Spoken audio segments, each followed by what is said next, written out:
Hello नमस्कार दोस्तों, कैसे हैं आप लोग। आशा करते हैं आप लोग अच्छे होंगे। आज हम बात करने वाले हैं एसएससी जीडी के एग्जाम डेट के बारे में। लेकिन एग्जाम डेट बताने से पहले मैं आपको ये बता दूं कि एसएससी जीडी का क्या वेंडर चेंज कर दिया गया है। मतलब एसएससी का ही जो है स्टाफ सिलेक्शन कमीशन जो कि जीडी का एग्जाम करवाती है एसएससी जीडी का, क्या उसका यहाँ पर जो वेंडर है, ठीक है, जो एग्जाम लेने वाली एजेंसी है, जैसे कि अभी ईडीक्यूटी है। कौन है?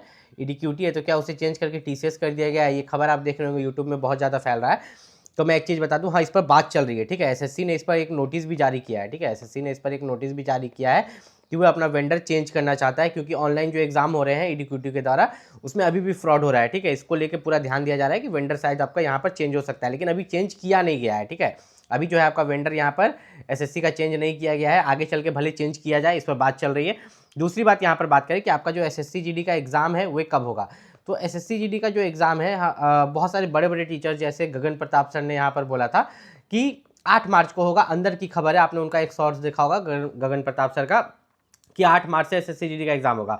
तो अभी आप यहाँ पर देख रहे हैं कि 25 फरवरी चल रहा है, ठीक है। फरवरी में इस बार 28 दिन है, ठीक। तो 25 और आपका 26 और यहाँ पर 27, 28, ठीक है। तो मात्र 3 दिन यहाँ पर बचा है, ठीक है। फरवरी में मात्र 3 दिन बचा और 8 मार्च, मतलब उधर के 8 दिन। और एडमिट कार्ड अगर आना रहेगा तो 8 से 10 दिन पहले आएगा। मतलब अगर 28 फरवरी तक एडमिट कार्ड आ जाता है तो इसका मतलब है कि एसएससी जीडी का एग्जाम 8 मार्च से होगा। नहीं तो डेट और आगे बढ़ेगी, ठीक है। और आगे का मतलब है कि अगला मंथ में नहीं बोल रहा, मार्च में ही होगा, ठीक है। एसएससी जीडी का जो एग्जाम है आपका मार्च में होगा। अब बहुत बच्चे का डाउट था यहाँ का कट ऑफ और मेरिट लिस्ट में क्या अंतर होता है, ठीक है।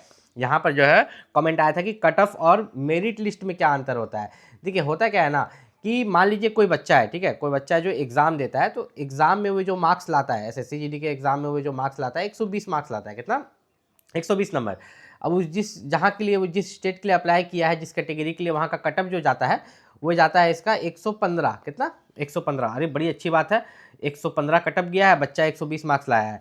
उसको बुलाया जाता है फिजिकल के लिए कि आओ चलो फिजिकल दे दो। फिजिकल देने के बाद एक फाइनल मेरिट बनता है, जिसमें कटअप को बढ़ा के 125 कर दिया जाता है। अब देखिए, पहले कटअप था 115, अब बढ़ के 125 हो गया। बच्चा तो 120 मार्क्स ही लाया था, तो अब यहाँ बच्चा बाहर हो जाता है। बहुत बच्चा बोलता है ना कि हम मेरिट लिस्ट से बाहर हो गए हैं, ठीक है। तो इस कारण से यहाँ पर वो मेरिट लिस्ट से जो है बाहर हो जाता है, ठीक है। इस चीज़ का आपको यहाँ पर खास ख्याल रखना है। फिर यहाँ पर जो RWA वाले रोजगार विद अंकित सर को आप जानते होंगे, उनके पास एक बच्चा आया था, ठीक है। RWA रोजगार विद अंकित सर के पास एक बच्चा आया था।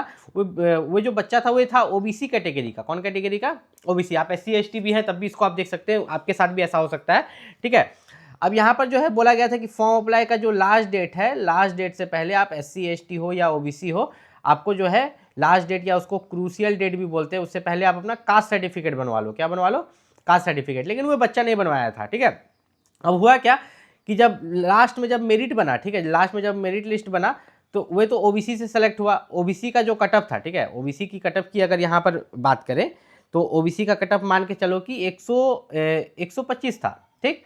और जनरल का कटअप 130 था। अब वो बच्चा लाया था 125, ओबीसी से वो सेलेक्ट हो रहा था।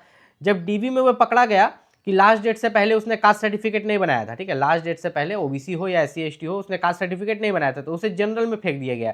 अब जनरल का कटअप तो 130 था, तो वो बाहर हो गया, वो मेरिट से बाहर हो गया। मेरा कहने का ये मतलब है कि जो यहाँ पर जिस एग्जाम के लिए फॉर्म भर रहे हैं, जो भी रूल्स एंड रेगुलेशन है वो फॉलो करें। जैसे कि एसएससी जीडी में बोला गया था फॉर्म अप्लाई का लास्ट डेट जो क्रूशियल डेट है उससे पहले आपका कास्ट सर्टिफिकेट बना हुआ होना चाहिए, तो बना हुआ ही होना चाहिए, ठीक है। ये नहीं कि आप अपने मन से कि नहीं हम नहीं बनवाएंगे, बाद में बनवा लेंगे, ऐसा आपको यहाँ पर बिल्कुल भी नहीं करना है। एसएससी जीडी में जो एग्जाम अगर आप देने जाइएगा तो एग्जाम में नॉर्मलाइजेशन भी होता है, ठीक है। अब ये नॉर्मलाइजेशन का मतलब क्या होता है? देखिए, नॉर्मलाइजेशन यहाँ पर जो है, इसमें या तो आपका 10 नंबर बढ़ जाता है या तो 10 नंबर घट जाता है, ठीक। और इसमें भी दो तरीका से होता है, या तो आपके ये देखते हैं कि आपका जो एग्जाम का शिफ्ट था ईजी था या हार्ड था, या कितने नंबर ऑफ क्वेश्चंस आपने सही किए या गलत किए। तो ये दोनों चीज़ को देखते हैं, एग्जाम का इजी और हार्ड शिफ्ट तो देखते ही हैं, आपकी एक्यूरेसी भी देखते हैं। कैसे देखते हैं मैं आपको समझाता हूँ। देखिए, मान लीजिए कि यहाँ पर दो बच्चा है, ठीक है, एसएससी जीडी का एग्जाम देने गया है, एक का नाम अजय है और एक का नाम यहाँ पर रवि है, ठीक। तो ये जो दो बच्चा यहाँ पर मैं यहाँ पर ले रहा हूँ, तो ध्यान से समझिए। जो पहला बच्चा है अजय, ये पूरा 80 क्वेश्चन में, ठीक है, 80 क्वेश्चन में पूरा 80 क्वेश्चन बना देता है, जिसमें कि इसको जो गलत हो जाते हैं, मान के चलो कि 30 क्वेश्चन तो गलत ही हो जाते हैं, ठीक।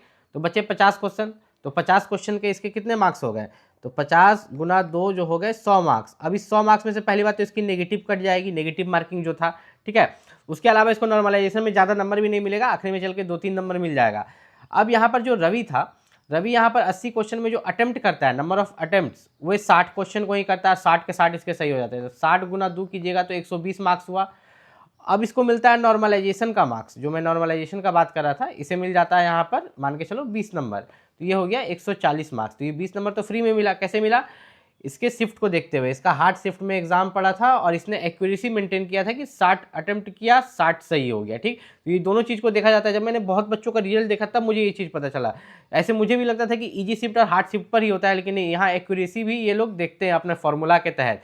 तो अगर आप भी यहाँ पर SSC GD एग्जाम की तैयारी कर रहे हैं यहाँ पर, तो आप जिस भी स्टेट से बिलोंग करते हैं उस स्टेट का अगर आपको कट ऑफ चाहिए, ठीक है, मैं स्टेट वाइज कट ऑफ अपने चैनल पर अब यहाँ पर डालना शुरू करूँगा। एग्जाम में थोड़ा लेट हो गया इसलिए मैं रुक गया था।